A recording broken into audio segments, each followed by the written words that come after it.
Welcome to the Connected Teamwork podcast by Growth Leaders Network. How do we learn to truly thrive together? How do we stay connected to our authentic selves, each other, and our purpose as a team, especially when challenged? How do we unlock the deeper levels of group intelligence? Enjoy this episode of the Connected Teamwork podcast and learn practical tools to evolve the connectedness of your team to its next level.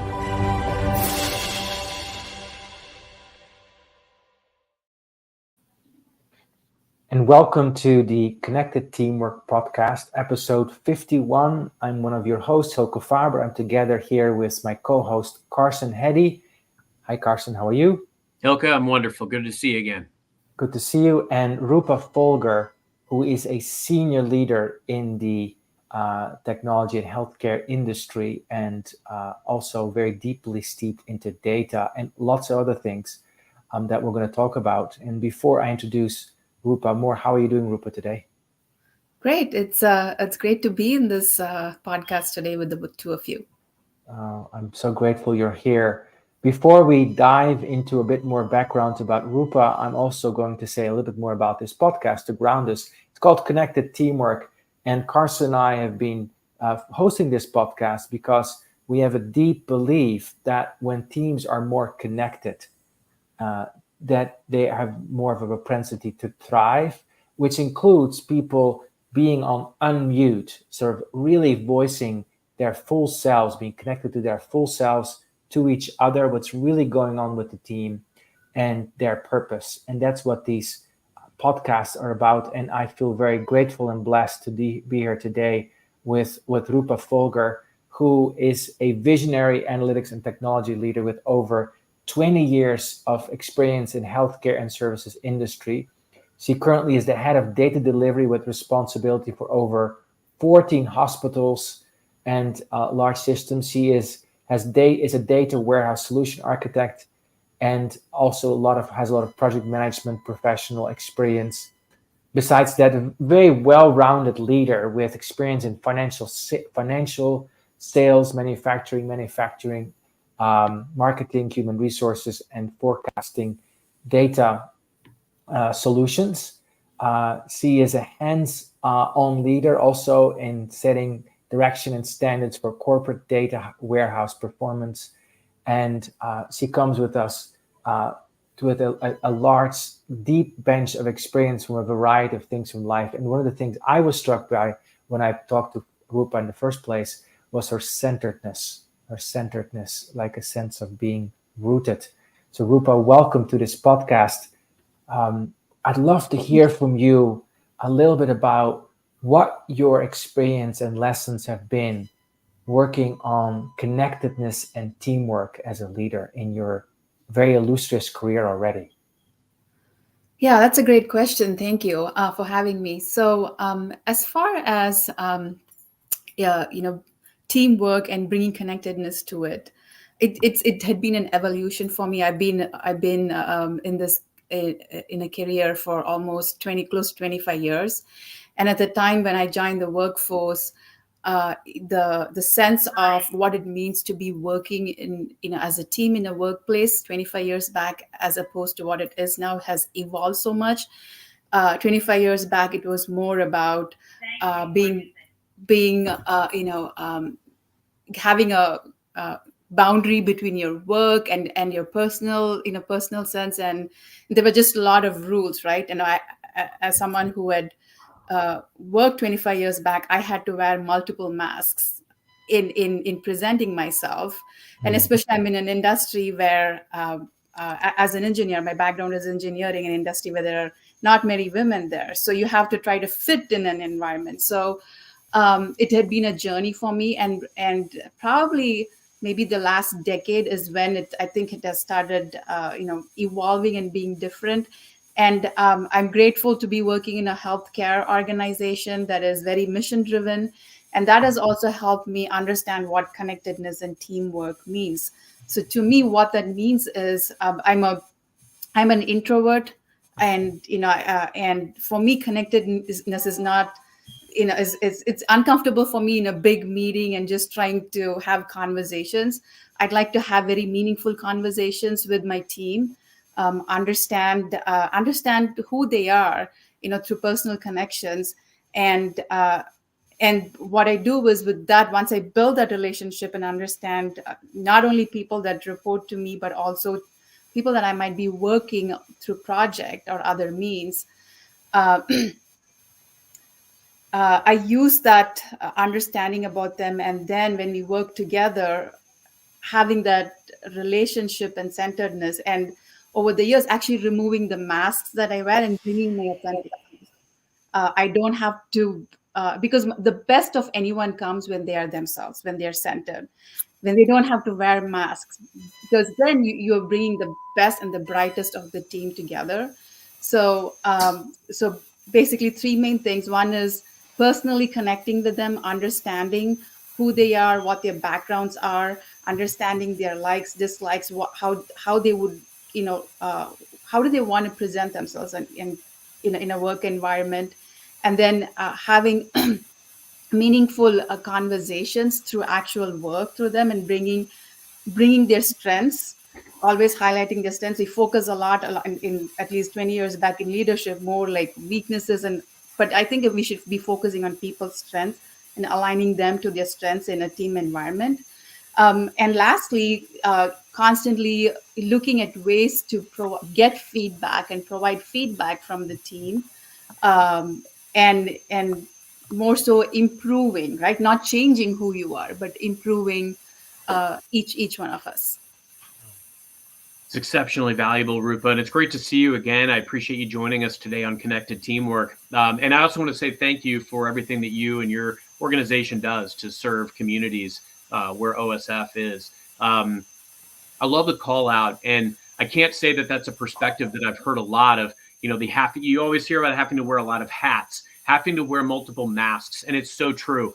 I know that when I came up, even in an organization, and obviously had totally different situations 20 years ago than you did. But I will say that I always had the pressure of being the smartest person in the room, and you always had the pressure of having to be right or to have the right answer. And so I love how you called out the ability to learn and to really navigate, and also that there is a place for introverts in leadership. I'm also a proud introvert. I'm curious. How do you ensure? You did a great job of calling out the fact that it's critical that we're understanding everyone's motivations, that we're understanding and fostering that shared purpose. How do you ensure that every team member feels valued and heard amidst all of that, even when obviously pursuing different passions or interests within the organization? Yeah, that's a great question, Carson, especially in the area that we are in, you and I, which is on the technology side. There are more, I would say, introverts and people who don't speak up as much. And how do you encourage them? I would say in let's say that we are doing a design session, or we have a brainstorming session. Giving one way that I've approached it is giving people time, so everybody has like a certain allotted time that they can speak up, and they're contributing their ideas. Another way is just having a separate conversation with them, because not everyone likes to be called out in a meeting, right? Having a conversation beforehand, prepping them and saying, hey, these are the ideas that I would like to hear from you, and then calling them out in the meeting to share, giving them the attention, right? And making sure that they are able to speak up and contribute.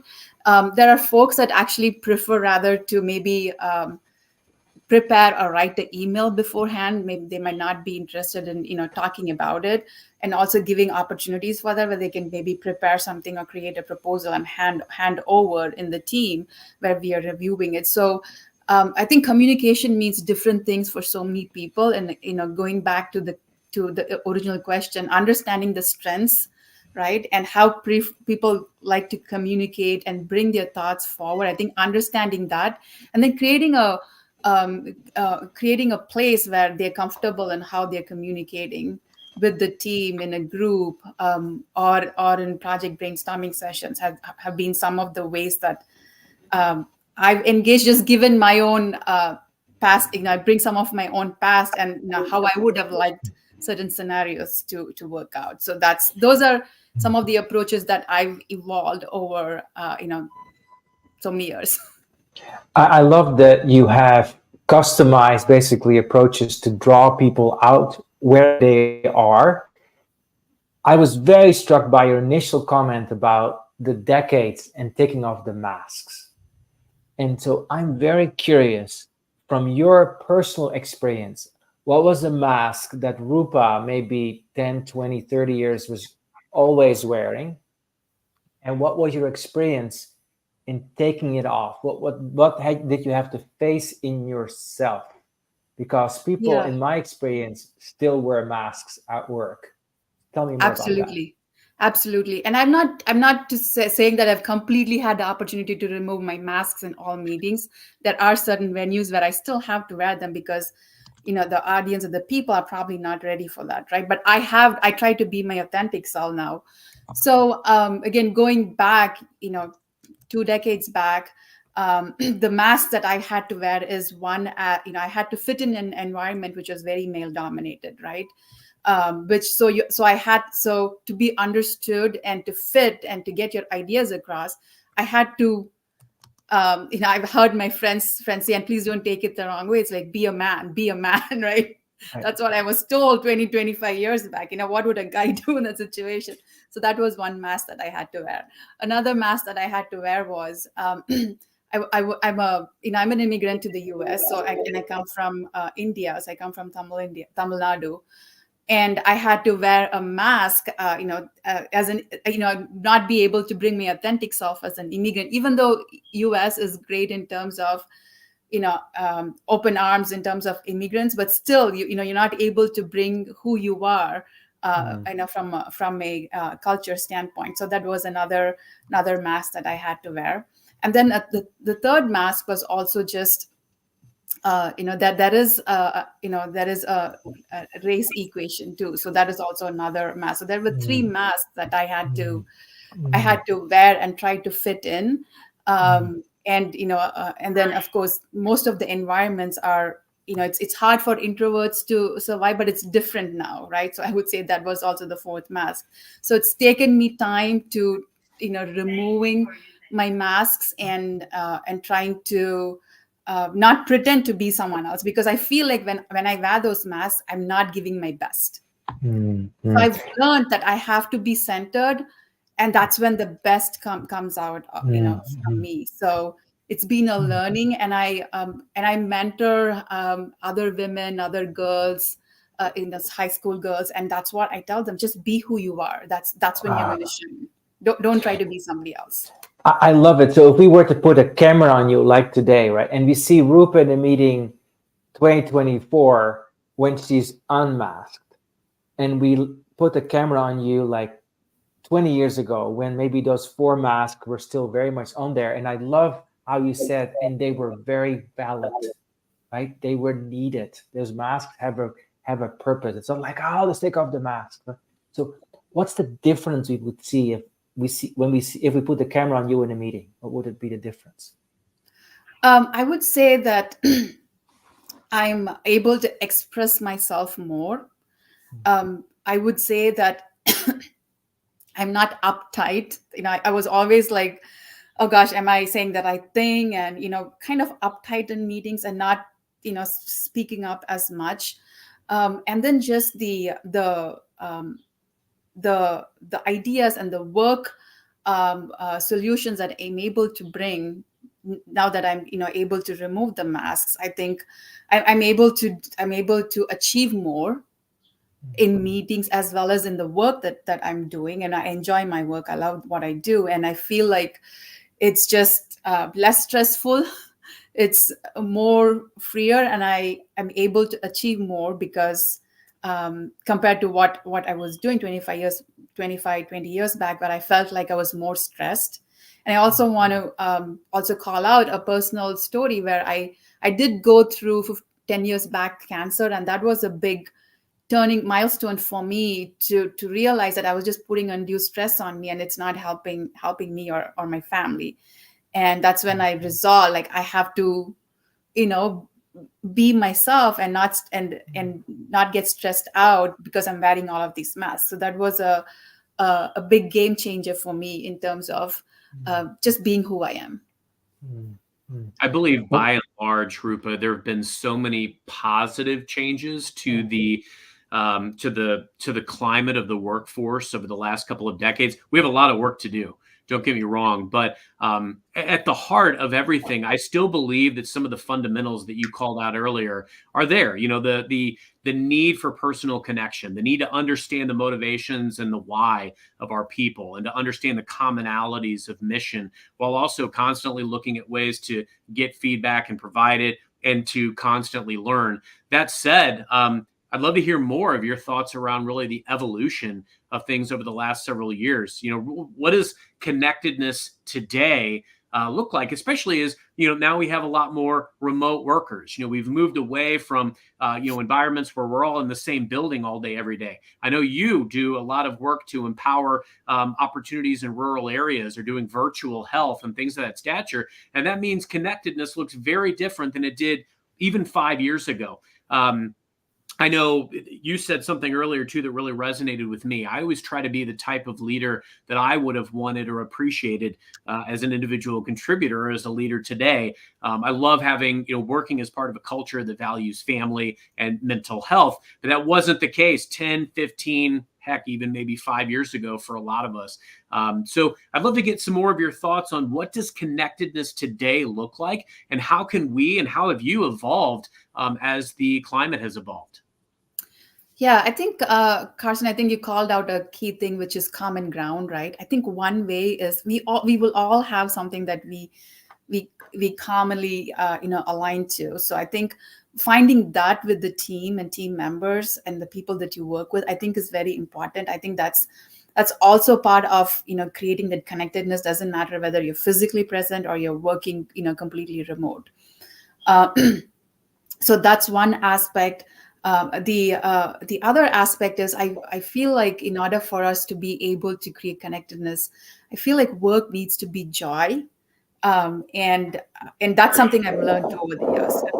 It's not about the money. It's not about everybody is a valuable contributor. It's not someone who is, at different levels in the organization or the smartest, right?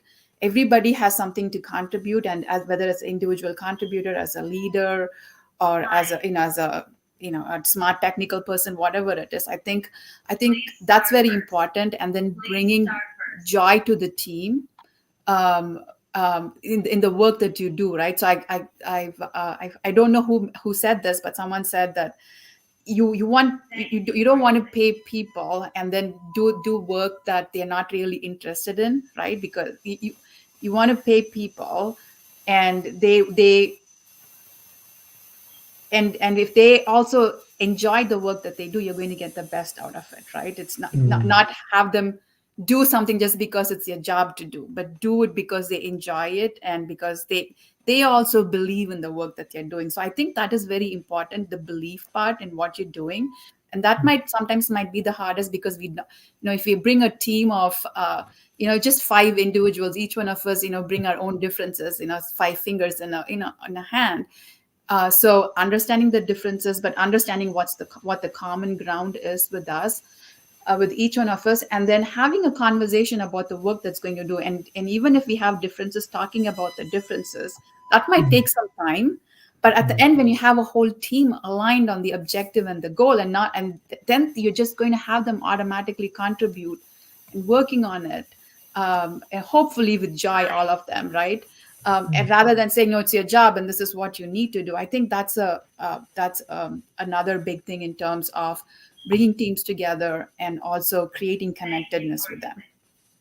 So common purpose, common ground creates joy and creativity and resourcefulness, and then also respecting the diversity, like fingers on the hand, and saying, well, let's spend the time to understand what they are and get to know you, because in that way I'm inferring we can take the mask off. We're going to take a short break. After the break, Roopa, I want to hear a little bit more about your experience of learning about the stresses of the mask, and how that actually maybe has liberated you to lead a little differently. So we'll see you back after the break. We're talking with Roopa Foulger, senior leader in the healthcare technology space, about the value of connecting to what's true about us. See you after the break. You are listening to the Connected Teamwork podcast by Growth Leaders Network. Do you want to learn more about building the next level of connectedness in your team? Please contact Growth Leaders Network on LinkedIn. And now, back to the show.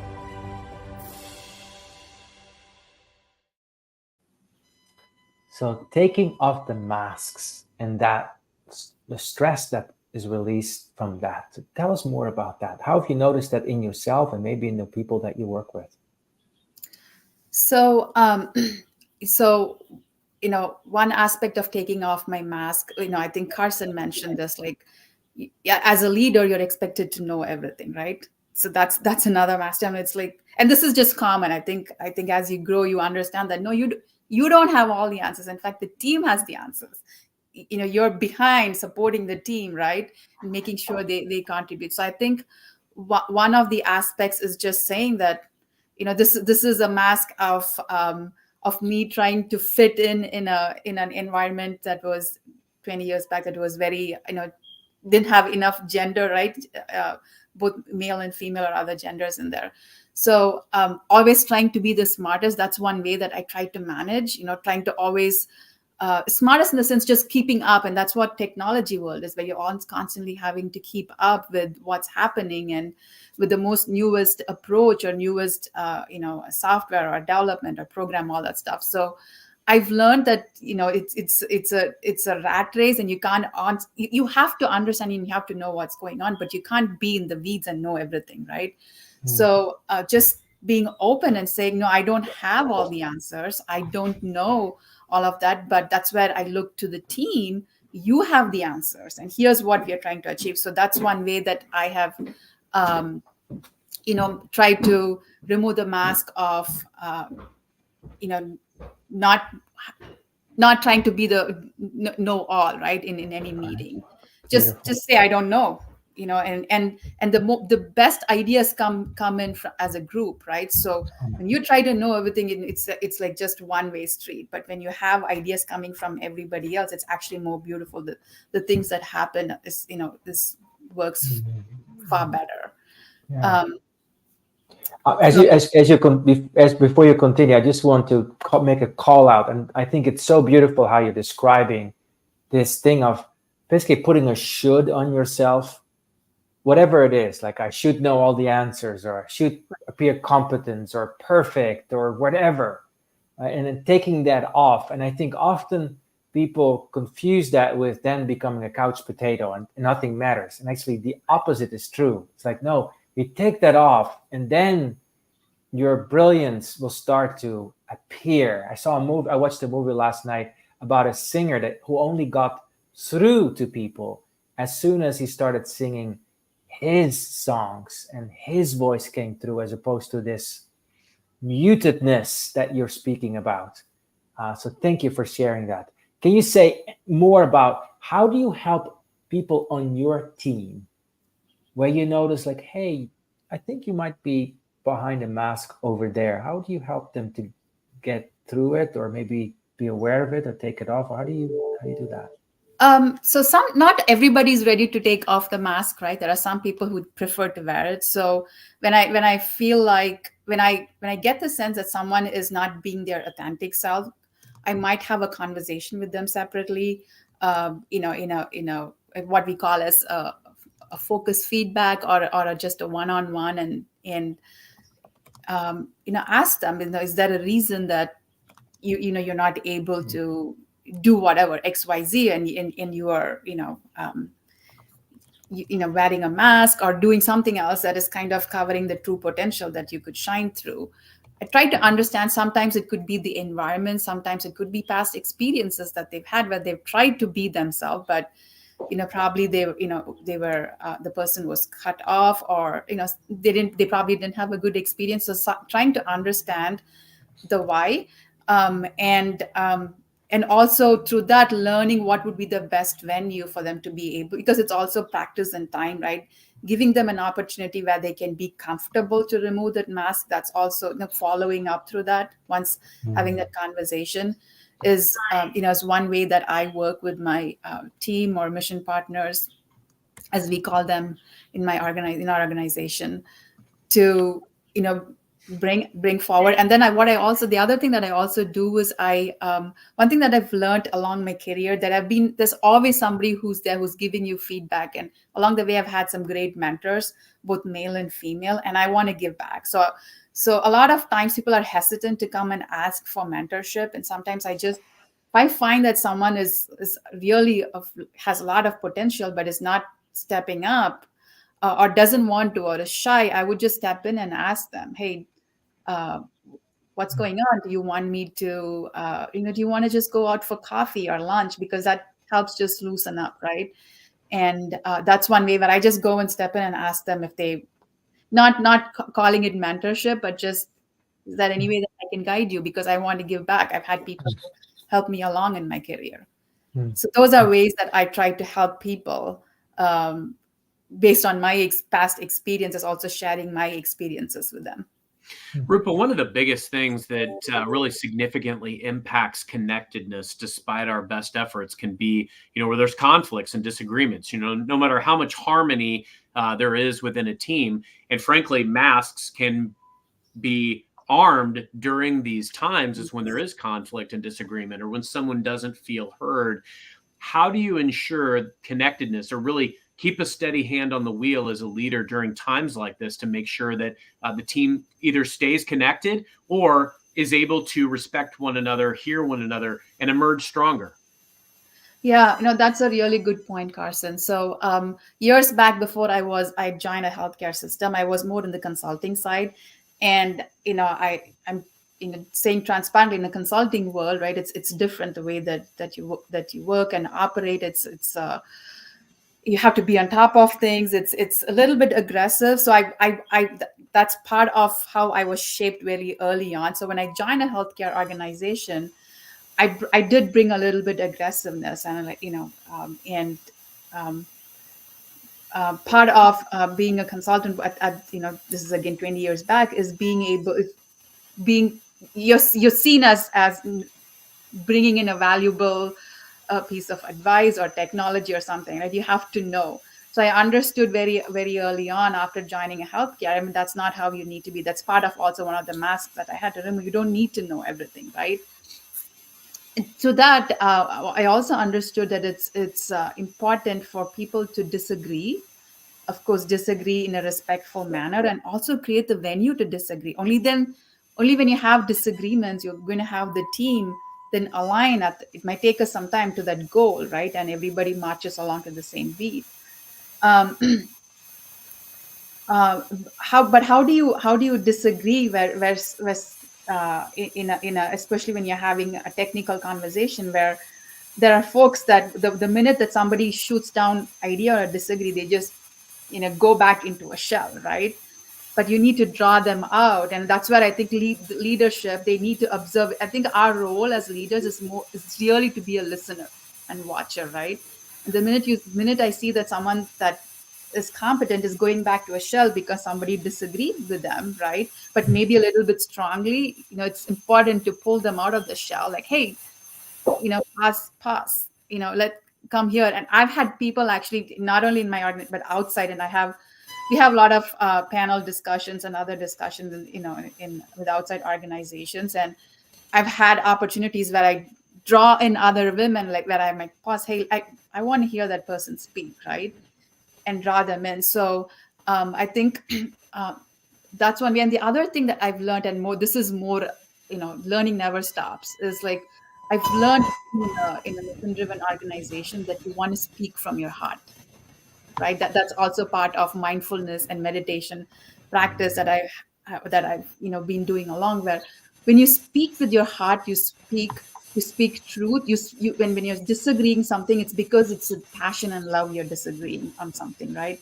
So I think speaking from the heart and not speaking from your mind, and because you know it or whatever, right? I think that's also because people can see that when you're speaking because you believe in it from your heart. So I think those are ways that in my experience that I've worked and managed this.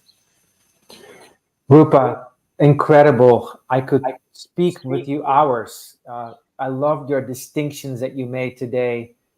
This little word that you mentioned really stuck with me, being mission partners. And all the examples that you used, like I can see you getting to the other side of the table of the other person and being a deep listener into team dynamics to pull people and call people and not call them on the carpet, but encourage them. And I see that gentleness, empatheticness, at the same time, the fierceness of your heartfulness, as you say, well, when I believe in something with passion, I have to say it. And that has a very different tone and a very different resonance and texture than if it comes just from the mind.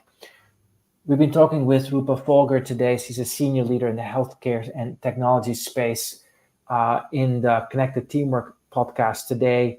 Many topics today, mostly about how do we take the mask off and help ourselves and others to do that, not with violence, but with a lot of kindness and empathy and deep observation and listening. It's been a true pleasure to be with both of you, Roopa, and with you, Carson, today again. And if you're listening to this, I hope you received something from this today that helps you to maybe take a little bit more mask off. I wouldn't go wholesale, just a little bit more. It's like, I wonder if I spoke up a little bit more. It doesn't have to be this grandstand. What would happen? It's been a pleasure being with you. See you next time in the Connected Teamwork podcast. You can subscribe to us on Apple, Spotify, everywhere else. If you like listening to these conversations, see you next time. This was the Connected Teamwork podcast. I was your host, Hylke Faber, together with Carson, Heady, and Roopa Foulger. Thank you. Thank you.